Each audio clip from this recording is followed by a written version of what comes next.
Hey there everybody, happy Saturday, happy Memorial Day weekend, and happy unofficial start to summer 2019. This is Earl Bryant coming at you from the New York City suburbs of Long Island, New York. And it's time once again for Pearls from Earl, where I want to educate, edify, and encourage excellence in every area of your life. Let me ask you a question. Has there ever been a time in your life when you wanted to make some kind of a major move or a great change or do something a little bit different, but for some reason you get the hezzies, you hesitate, you draw back, you hold back, you put it off, and you really can't quite understand why? Well, if you have, then this message is for you. Today's pearl is called Don't Be a Whoosh. Not a wuss, not a wish. Don't be a whoosh. W.U.S.H. I will explain what that means very briefly in just a moment. But first, let me tell you this. The definition of the word prerequisite is something beforehand. And let me explain briefly what that means. During my college years, at the end of a semester when I had to register for courses for the following semester, we would get a course book to go through to select courses for the following semester. And with each course, there was a short paragraph that described the course. And at the bottom of the paragraph, we saw the word prerequisite. In this case, prerequisite meant that there might have been a course or two that you were required to take and pass in order to be eligible to register for this course. Now, if it said prerequisite none, then you were good. You could just sign up for the course, take it, no problem. But if, in my case, let's say I was an accounting major and I was taking an economics subject as part of my curriculum, and I wanted to take a 200 level economics course, the prerequisite said that I had to pass a 100 level course before I could take the 200 level, which in that case I had done so. Or in the case of business law, if I wanted to take a business law 2 course, I had to pass the business law 1 course beforehand. In other words, something had to happen before I could qualify to take the course that I desired. Now, I should point out to you that in that situation, it was something that I had to do to make that possible. But in real life, there are many people who hesitate, who wait for something to happen.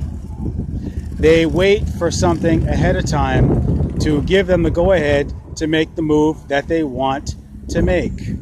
Something outside of their control, something outside of their influence, something outside of their input. And that's why I call them a whoosh. Whoosh is an acronym. It means wait until something happens. And if you've ever read the book by Dr. Seuss called Oh, the Places You'll Go, he talks about people in one particular part of the book who are waiting for something to happen. And usually it's a better break, a favorable opportunity, something that's handed to them outside of their scope, outside of their input, outside of their control. And there are a lot of people today who are living that type of life, what Thoreau called lives of quiet desperation, because they're waiting for someone to hand them an opportunity on a silver platter before they get the go-ahead and do something with their lives and make some sort of change. But unlike my college experience, where I was responsible for making something happen before I could move on to the next level, many people sit around and wait for someone else to do something for them.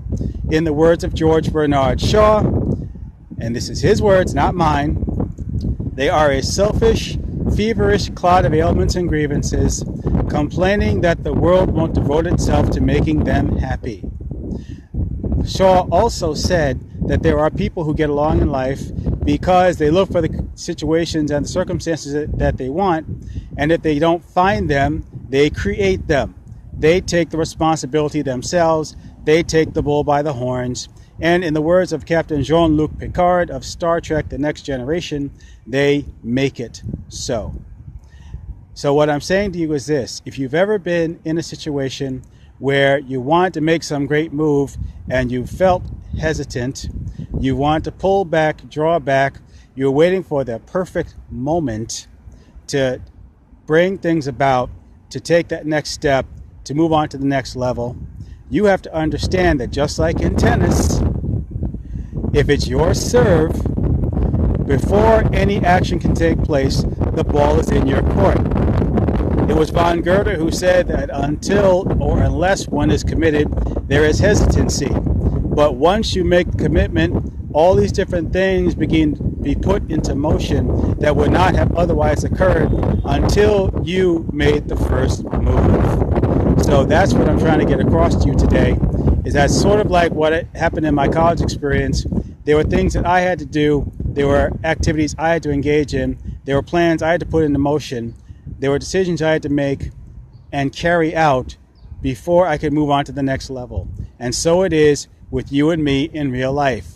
If there's something that you want to do in life, whether it's start a business, lose some weight, improve a relationship, do anything personal or professional, it's up to you to get the ball rolling. It's up to you to make the first move. It's up to you to make it happen. Don't be like George Bernard Shaw's feverish, selfish cloud of ailments and grievances, wondering why everybody else is not bending over backwards for you, and wondering why everybody else does not make you the sunlight in their universe. They're not supposed to. That's your job. Your happiness, your well-being is your responsibility. And nobody else is supposed to do that but you. And to borrow from Dr. Seuss again, ever so slightly, what you need to do if you want things to happen is that you need to start happening too. You need to start happening first. You need to make things happen. You need to get the ball rolling. Don't be a whoosh. Stop waiting for things to happen. Stop waiting until something happens and start making something happen. Because the only way things are going to happen for you is if you happen first. To borrow from Dr. Martin Luther King, don't wait until you see the whole staircase. Take the first step. There is no second step until you take the first one. There's no third until you take the second. No fourth until you take the third. I think you get what I'm saying. You don't have to be perfect. Like a friend of mine out in Chicago, Sean Johnson, likes to say, you don't have to get it perfect. You just have to get it going. So all I'm going to tell you is this. Don't be a whoosh. Don't wait until something happens. Make it happen. Roll up your sleeves, put your shoulder to the wheel, and if it isn't perfect, well, so what? The whole point is to get started, make your adjustments along the way, make your corrections. If you have to fall, then fall. If you have to stumble, then stumble. Then get up, keep moving, keep it going. Okay? Don't be a whoosh. Don't wait for something to happen. Make it happen. Make it so, because that's the only way things are going to happen for you.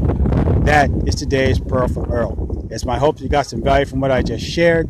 If you did, please pass it on to someone else you believe can benefit from it.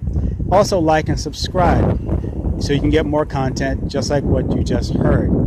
And just out of curiosity, if there's anyone out there who's ever had a whoosh moment or has been tempted to be a whoosh, please let me know in the comments that you've ever had a whoosh moment in your life. And if you want information about how you can stop becoming a whoosh, just let me know. I'd be happy to dialogue with you and see if we can brainstorm some ideas to kind of get you unstuck and to get the ball rolling and get you started on your way onto the journey. As Mike Williams likes to say, get you on the road to your best stuff. Again, this has been another Pearl from Earl. It's been my privilege and my honor to share this with you. And until the next time when we gather around for a Pearl for Earl, when I hope to see you right back out there, this is Earl Bryan signing off from the very sunny, breezy, summery, thank God, suburbs of the NYC, Long Island, Strong Island, New York, saying take care, be well, happy Memorial Day, happy summer, everyone, and make it a great, fantastic, fabulous 2019.